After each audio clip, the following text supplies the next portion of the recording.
You know, long before people ran out and started buying SUVs and crossovers, they were buying cars. And a lot of these cars came in all different styles and shapes. One of the hottest shapes was the hatchback, and one of the hottest hatches was the Volkswagen GTI. This is the 2018 Volkswagen GTI, and it's basically been the king of the hot hatches for almost 4 decades. So today we're going to see if it still has what it takes to remain on top.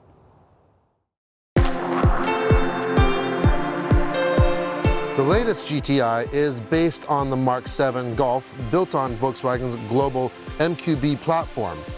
We know that this chassis is a great foundation from driving other products using it, like the regular Golf, the e-Golf, and even the latest Tiguan. For 2018, the GTI gets a mid-cycle refresh and retains the good looks of the past, but adds a little bit more style. Standard are 18-inch rims in the back, beefy dual exhaust, and new global LED taillights. The car looks low, wide, and just looks great. Since the GTI is based on the Mark 7 Golf, all the same utility applies to this vehicle. The back seats, ample room. I've got 2 car seats back there. The rear hatch, you can fit a lot of stuff in. If you need more room, you can fold the seats down. You can see my other reviews on other Golf products to see that. So up front, what's different is, first of all, red stitching. You have red accents just like the outside, along the side, of course, on the inner stitching of the steering wheel, beautiful leather steering wheel. You have the GTI in the middle here. With the GTI, you get 2 analog gauges in behind the steering wheel. Now the e-Golf and the Golf R, though, you can get the digital cockpit, which you can't get on this one. You can in Europe, but not in North America. In the center, you have an 8-inch display audio system on this unit. One thing I did notice, it boots up so fast. Some cars, you start the car and it takes forever for it to come on. This one's extremely quick, and when you plug in your phone, because this is equipped with Android Auto and Apple CarPlay, your phone is mirrored almost instantly. And a lot of systems don't do that. You have to wait quite a while. This one is really quick, so I do like that. Another thing I do like, it's not exclusive to the GTI, is that backup camera. When you put this thing into reverse, that backup camera comes out of the rear emblem. So it's always hidden. When you're finished, it goes back in. And the beauty is always clear. There's no water droplets, there's no mist, there's no dirt or sand or salt that you get from wintertime. It's great. I wish all cars had that feature. Also on this one, the Clark cloth seats. You can also get leather as an option, and this one has a nice panoramic roof as well. What I like is the shade is not solid, it's a mesh shade. So it blocks out all that harsh light if it's really sunny out, but you can still get a little bit of light in. So a while ago, I actually test drove the Golf R, and in that review, I basically said that if I were to buy a second vehicle, that would probably be the car that I would buy. It just did everything so well. And so when I found out that I was going to be test driving the new GTI, I wasn't sure what to expect. Essentially, I just thought that I'd be driving a kind of a Golf R Lite. You know, it was just going to be, because the Golf R is the top dog, and this would be a little bit below it because it does not have all-wheel drive, first of all, and it's about 70 horsepower down from the Golf R. Have I ever been mistaken, though? You know, what it lacks in power in the all-wheel drive, it makes up for in fun. They are different, but not really that much different, if you know what I mean. Okay, let's start with the engine. You have a 2-liter turbocharged engine, the same as the Golf R, except this one puts out, instead of 290 some odd horsepower, 220 horsepower. And for torque, this one's rated at 258 pound-feet, opposed to close to 300 on the R. They're both matched to either a 6-speed manual or a 6-speed DSG transmission. We have the DSG right now. It has paddle shifters. You can shift it manually. What I really also like, though, is to put it into sport mode. Right now we're in sport, but you just pull down on the shifter. It's like a ratchet, and it goes into drive.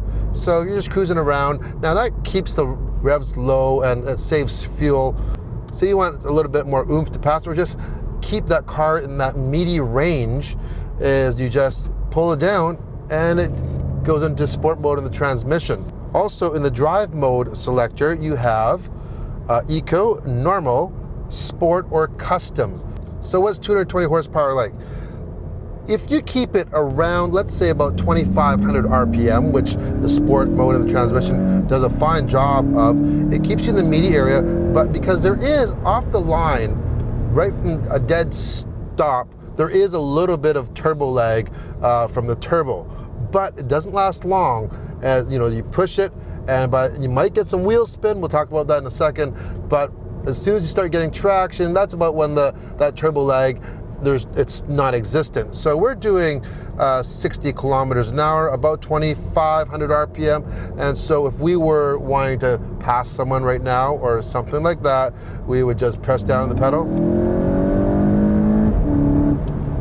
And we were up to almost 100K, very, very quick. And being that it's two-wheel drive, everyone's gonna say, I'd rather have all-wheel drive. You know what? You'd be surprised. First of all, it's lighter. The entire vehicle is lighter because you're not dragging around all that extra drivetrain for the all-wheel drive. As well, when you just have just those front wheels turning and driving, you just have a more seat of the pants feel. Basically, your foot is connected to those wheels. It's just so much closer. And you can get wheel spin, especially when that turbo really kicks in. It could be wet out. The threshold for traction is extremely predictable. You really feel connected when you're driving this car, and it's no problem. The turn-ins are very, very precise, and the car drives really neutral.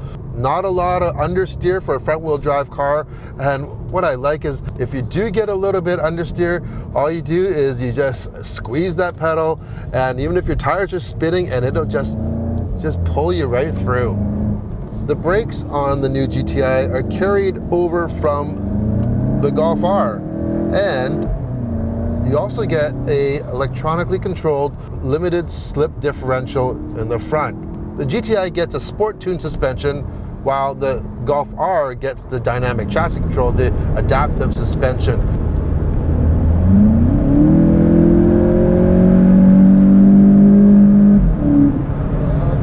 I'm telling you, this car is fun. That's what it should be called. If you were to rename those three letters, GTI, into something else, you could replace it with the letters FUN. Now, the ride on the GTI, I'm gonna call it like Goldilocks and the Three Bears. It's not too hard, not too soft, it's just right. And that goes for everything about the car. You know, Volkswagen has had over 4 decades to perfect this combination, and they've done very well at it.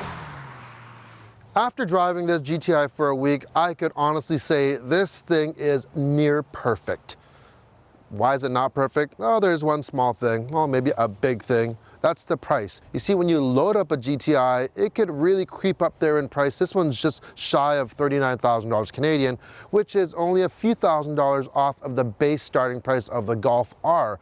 And that has more power and all-wheel drive and some other goodies as well. So you have to decide, are those things important for you to spend a little bit more money? If not, no problem, because for an everyday driver with a ton of fun, this GTI, I think, is still the king of the hot hatches. If you liked the video, hit the thumbs up, and if you want to see more everyday reviews, hit the subscribe button. Thanks for watching.